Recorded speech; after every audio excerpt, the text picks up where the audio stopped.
Hi! Hello! Welcome to AVTJ collections. ఈరోజు మన కిచెన్‌లో రెసిపీస్ వచ్చేసి ఎగ్ ప్లాంట్‌తో ఒక మంచి పికిల్ చట్నీ రెసిపీ చేస్తున్నామండి. రోటి పచ్చడి లాంటిదే. కాకపోతే రోలు కూడా అవసరం లేదండి దీనికి. చాలా సింపుల్‌గా చేయొచ్చు. మనకి పాతకాలంలో చేసుకునేవాళ్ళు గదా! అలా మంచిగా పొయ్యి పైన నిప్పుల పైన కాల్చుకొని చేసేవాళ్ళు అప్పట్లో అయితే. మనకిప్పుడు అది అవైలబుల్ లేదు కాబట్టి గ్యాస్ పైన కాల్చేసి చేద్దాం. చూడండి సింపుల్‌గా ఉంటుంది. సో, ఇక్కడైతే మనం ఒక ఎగ్ ప్లాంట్ తీసుకోవాలండి. దాంతో పాటు ఒక 2 టమాటోస్, ఆనియన్స్ కట్ చేసి పెట్టుకోవాలి చిన్నగా. అండ్ కొత్తిమీర, పచ్చిమిర్చి, వెల్లుల్లి.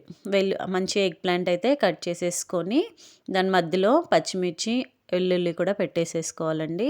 ఆ వెల్లుల్లి రెబ్బలు పెట్టాక మంచిగా ఆయిల్‌తో అయితే అలా రుద్దేసేయాలండి దానికి. ఆయిల్ అప్లై చేసేసుకోవాలి. మనకి టమాటోకి కానీ, ఎగ్ ప్లాంట్ కానీ ఆ పెద్ద వంకాయ ఉంది కదా! దానికి అప్లై చేసేసుకోవాలి. అలా అప్లై చేసుకున్న తర్వాత అయితే మనం ఇప్పుడు స్టవ్ ఆన్ చేసేసేయాలి. టమాటో కూడా ఆయిల్ అప్లై చేయాలండి. అప్పుడే మనకి స్కిన్ అనేది ఈజీగా వచ్చేస్తుంది కాలిన తర్వాత పైన స్కిన్. సో, దానికోసమని ఆయిల్ అప్లై చేస్తాము. ఇలాంటిది ఏదైనా తీసుకొని మనకు గ్యాస్ పైన పెట్టేసుకోవచ్చు పుల్కా ప్యాన్‌తో. లేదు అంటే డైరెక్ట్‌గా కూడా గ్యాస్ పైన కూడా పెట్టేసి మనం కాల్చుకోవచ్చు. ఇది ఇలా బాగా కాలాలండి. మంచిగా కాలితేనే మనకు స్కిన్ అనేది వచ్చేలా కాలిపోవాలి.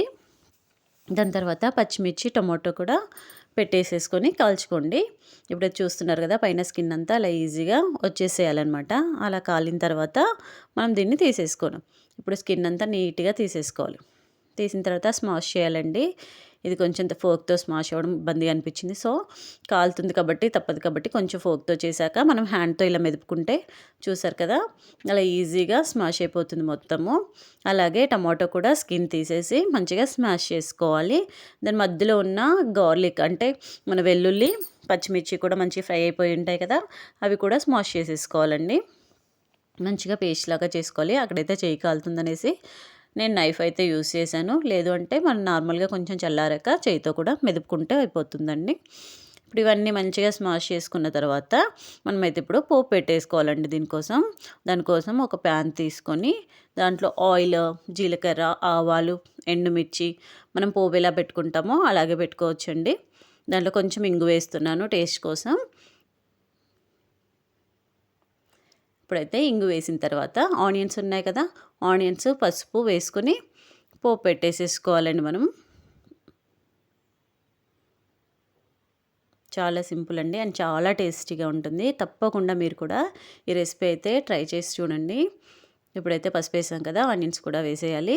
ఇది బాగా మగ్గాలండి. ఆనియన్స్ అనేది మంచిగా మిక్స్ చేసేసుకొని మంచిగా సాఫ్ట్‌గా అయ్యే వరకు ఉంచుకోవాలి. అది మంచిగా సాఫ్ట్‌గా అయ్యాక కొంచెం సాల్ట్ అది వేసేసుకొని మనం ముందే స్మాష్ చేసి పెట్టుకున్నాం కదా మెత్తగా, అదైతే వేసేసి దాని మీద కొంచెం కొత్తిమీర అయితే వేసేసుకొని దింపేసేసుకోవడం అండి.